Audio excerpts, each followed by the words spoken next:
Hi everybody, and welcome back to Living Between Paychecks Kitchen. I'm Oz. That's Jack over there. Hello everybody. And today we're continuing our exodus into foods we found over in the Asian food market. We're going to try this shrimp and imitation lobster satay. Let's try this. So this is really simple. You're going to need like a pound of shrimp. You can get the small or the big ones, doesn't really matter. We got some imitation lobster, which is just squished fish. Fish cubes. We got the satay peanut sauce. Again, we went to the Asian food place. It just went nuts.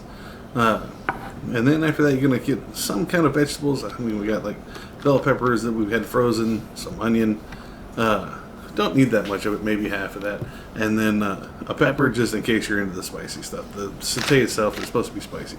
Now you're going to need these skewers, but we're going to get into that. Now the main trick with working with any kind of skewers, if you're going to do whatever, is you need to soak them in water. At least 30 minutes, overnight preferably. We get a cookie sheet, and put like 2 cups of water in it, just enough to cover the sticks, right? You really don't need that much. And then you just take them and throw them in there. Make sure they're all nice and covered and let them soak. Now, because that'll keep it from burning. So now we got our shrimp. They're supposed to be Gulf Coast, but we definitely got them before the ITC thing. Get those thawed, rinse them off. We got our fish chunks that are lobster flavored, and they come in like little cubes, which is fine. It holds together pretty well. Weird. Kinda. And it's nice and squishy. Then our vegetable we're going to slice up a little bit. Like I said, I think we're only using like a little bit of this, yeah, at the most. And just take it, and you want like 1 inch wide at the most kind of thing. So you just cut it like this. You can pull these off, use them like a pedal. Yeah, put the skewer right through the bottom of it. You catch the flavor, catch the grease that's running off of it, if there's any, that kind of stuff.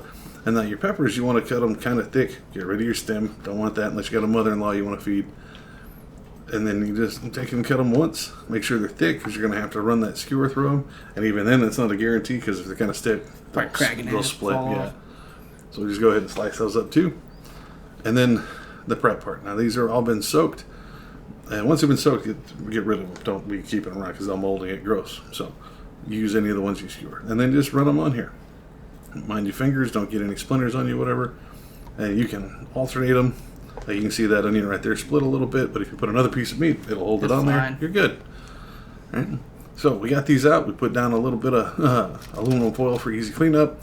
Now you can do these like Jack did these, and it's all a bunch of vegetables. And I did this where it's just straight meat and a little bit of vegetables down at the end, just to kind of remind you that they're there. I like loading kebabs with all kinds of things. If only they had mushrooms to add. Yeah, what if we had other stuff? Well, it's not 3 different types. We just had the little sheets of aluminum stuff. Then we add the satay just right on top of it. It looks horrible. It's like cat food. Be sure to mix it because it's got peanut butter in it, right? And it separates. If you need to make it thinner, you can put like coconut oil in it.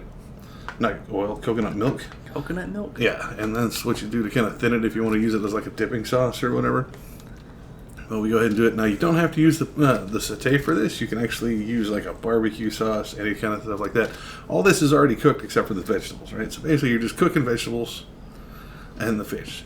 Now, if you want to spread this on, you have one of these brushes, unless it's one of them gross-ass ones like my dad had with the cloth strings on it that he just left outside year-round on the barbecue pit. I take care of this one. Yeah, that was a nice one. And you spread it. Now, you can close these up. You don't have to, like, pinch them closed or anything like that. Just fold them over. It's completely fine. Like you're tucking in your kids, or your stepkids, you really don't like them, just barely tuck them in, and you're fine. And it doesn't have to be closed perfectly. Now, you need to set it for 350. The oven, let it preheat. While you're doing that, we're going to teach you how to do rice again. So it's 2 to 1. So it's 2 cups of water to 1 cup of rice. Turn that on, let it start to boil. You know, lid always helps. And then once it's got a nice rolling boil, which means it's bubbling or whatever, take you 1 cup of rice. Now we do this, just do it. Whoa, wait, don't want to annoy anybody.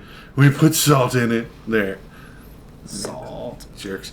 And then you take your cup of thing we measured in that just to piss off our friend Ann, who gets upset because we use our wet measuring cup for our dry ingredients because we're poor and that's what we have. Now, be sure to get all the rice out of this or you're going to end up with crunchy bits down in there. Mm-hmm. And you put that on there and let it come to a boil again. Right? Many minutes later. Right? Now, once it's at 350, right, we got it all preheated and whatnot. Ignore the mess in the background or the bottom of the stove. I don't know what that is. Don't touch anything because it's hot. Don't want to put it on the bottom. You want to go ahead and put it in the middle. not all the way in the bottom, where one of our rungs was sitting at one point. Set those in. Now you got the rice that's boiling again. Turn it off, remove it from heat, just let it sit. Now we put these in here for about 25 minutes. Like I said, everything was cooked except for the vegetables, so we just put it in there to heat everything up. Steamy. Yeah. And these were really good. Like I said, could have used a little salt in the satay, just because of my American taste buds. But it were really good. Little warm, fresh out of the oven. Don't burn yourself now. Too late. But put them on a bed of rice. Boom. Super fancy.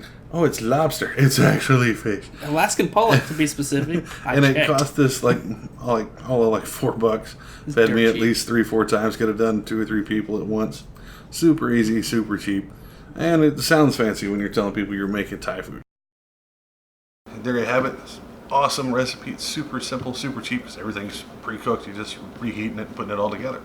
So you can catch us here on YouTube every Tuesday and Friday.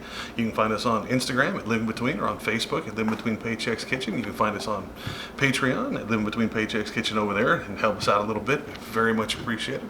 Remember, every recipe we have the list of the full ingredients and everything down in the description. Be sure to check it out there.